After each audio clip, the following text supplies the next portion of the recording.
What's going on, everybody? Welcome back to GmiasWorld Podcast, and we're going to be closing out NFL Week 13 of the 2019 NFL season, and the Seattle Seahawks are going to be reigning in at number one in the NFC West. Obviously, we know that, Lamar Jackson took down the 49ers, so they're pretty much, they're reeling, probably going to try to figure out how to, revamp what's going on with that system, but it was a very, very good game, but Lamar Jackson is just, I think, right now the best player in the NFL overall. So let's go ahead and jump into what happened last night. First of all, I want to say this. We like to talk bad about Kirk Cousins. When I say we, I mean specifically me, because the dude just doesn't win big games, but he's 0-8 on Monday Night Football, right? So that's prime time. This dude don't have what it takes to actually be a winner. Now, I don't want to put this loss directly on him because Adam Thielen didn't play, and we kind of see, I don't know what Diggs was doing last night, but I think he might have forgot that he was a wide receiver, but it wasn't too good. It wasn't a good showing to like make people look and see what he can do by himself. It just wasn't. All right, regardless of what you want to say, the blanket coverage, the mixed things that they did, regardless of it, it looked like the Vikings had the game in control. I will say this also, as far as the Vikings go, Dalvin Cook didn't do them any favors. Now, I know he may have an injured clavicle, but you can't fumble the football twice. He lost one, but I don't know what he's doing. I have no idea what's going on, because pretty much what happens is this, right? Well, Kirk Cousins has a stigma on him that he can't win big games. So everything needs to go according to plan for him to have a chance. Your running back can't do that. You can't give the ball back. Like, it's certain things that it's sort of like with Tom Brady right now, right? Everybody expects him to win every game, even though he's like 76, right? And the reasoning behind that is because he's always been that great. But the one thing that makes him what he is that he doesn't usually put the ball in harm's way. In this year, he's been throwing more interceptions. Like, he's been doing things to kind of put his defense in bad situations. Now, I know that pass that he threw, K. Neal or whatever his name is, the rookie, he didn't fight for the ball, but it was an interception that, it put, the Houston Texans in a position to score regardless of the defense. You can't do that. The Patriots could have won that game, even with the fact that they have no real receiving core, but Tom Brady just can't turn the ball over. It's just certain times when your team is just not that good offensively, you can't just do whatever you want. In the defense, you're relying on them more heavily, so you have to be careful with everything that you do. That's similar to what happened to Kirk Cousins and the Vikings yesterday, because they could have won this game. Dalvin Cook being injured, whatever the situation is, I'm not outright blaming Dalvin for the loss, but I am. For me, watching the game, those two fumbles, like I said, he got injured third quarter, never came back, but he lost one, and that it changed the game. And okay, you're injured, you're on the sideline, whatever. Look, bro, he said he's good to go next week. He probably could have got back in the game yesterday, whatever it is. But that's what I look at in the game. Now, you guys are going to pick and choose, okay, Kirk Cousins missed this throw, he missed that throw, whatever. But overall, if Dalvin Cook if he doesn't fumble and lose that fumble, the game doesn't change the way that it does. Now, maybe Russell Wilson comes back and does something wild and he makes a play, because, Russell Wilson is, he's Houdini. The only reason that Russell Wilson is not getting that extra acclaim as the MVP currently is simply because Lamar Jackson is playing out of his mind. Like, that's just the honest truth. Lamar Jackson is so good right now, it's ridiculous. So that's ultimately what is going on right now at this point.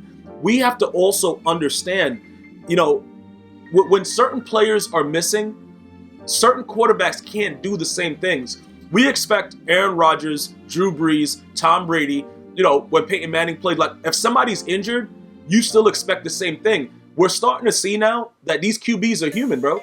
Like, these dudes, and I'm not trying to put Kirk Cousins in the same breath of those other players I just mentioned. I'm just saying that, Adam Thielen is a big deal. Like, missing him is a big deal, because when he's there, usually we get a better Stephon Diggs. So there's so many things going on. So I just want to make sure you guys understand, I can't really go that wild on him today, because in my opinion, the loss did not fall on Kirk Cousins. So the 0-8 is just a fact on Monday Night Football, but I'm not blaming him for that. Now, getting back to the Seattle Seahawks, this is why the NFL is so exciting and people bet everything and lose, because everything was lining up for the Vikings to win this game. And if you bet the Vikings, you probably thought that they would pull it out.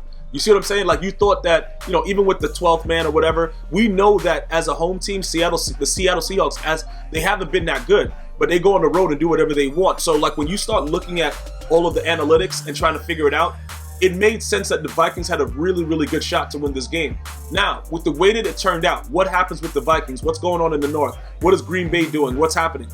This is where it gets really, really crazy because, in all honesty, the only team that I would probably be scared of is the Baltimore Ravens. And the reasoning behind that is, as Lamar Jackson gets better throwing the football, we already know that he'll break your ankles, he'll do whatever he wants. But as he gets better, it's only going to be, when I mean throwing the football and more accuracy and working on, the reads and stuff like that, because I know the last game that he played, it was like rain, it was bad weather, but some of the throws were kind of off, whatever. He's still learning. Once he develops that aspect of his game, he is going to be a problem for a very, very long time in this league because he's not like RG3 taking the big hits. He's sliding. He's doing certain things. He's not. It's really, really crazy. This is something that we really need to, we have to figure this out. We have to try to understand exactly what is going on right now. You know what I'm saying? Because I'm trying to figure out in the NFC what team can actually do anything that's going to make it so that we can say that this is the team out of the NFC that's going to compete. And every time I try to figure out where somebody is, something gets crazy. Not to say that I thought the Vikings would be that team because they had their shot a couple of years ago, and then they just went in there and just laid down in the championship game. Whatever. Things happen. But I don't think at this point that anybody is really scared of the Vikings. All right? Like, that's pretty much what my point is. I don't think that anybody is like, oh, we got the Vikings, bro. We're scared. I don't see that. The Seahawks scare me, though, because Russell Wilson, like I said, if he is able to continue to do whatever he wants and just run around and make plays and do all of these things, something is going to go down with this. Something is going to happen to where it's like, okay,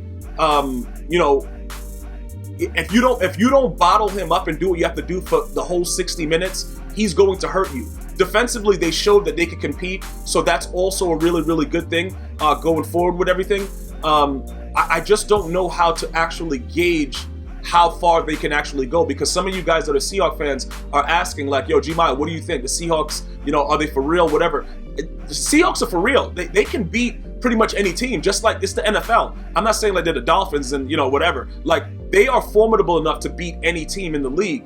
I'm just worried about when you got to play a team like the Ravens that runs the ball almost every snap, and then they have the read option. You don't know who's keeping it. And he does that, so it's like he's playing a college offense. And you remember like a couple years ago, well, maybe like more than a couple, back when Chip Kelly was being a trash can with the Eagles, people didn't really think that you could bring that whole type of offense into the NFL and run it to perfection.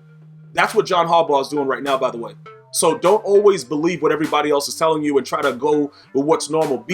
Try to do it the way that you want to do it and see how it works. Because, you just analyze what's going on right now. And this is absolutely amazing that I'm talking about a guy that many people booed last year in the playoffs as being the best player in the National Football League the next year. But that's how the world works. Continue to believe in yourself and know that you can do it. And these things can happen. So AFC, I got a team that I know, I'm like, bruh, I'm scared of that team.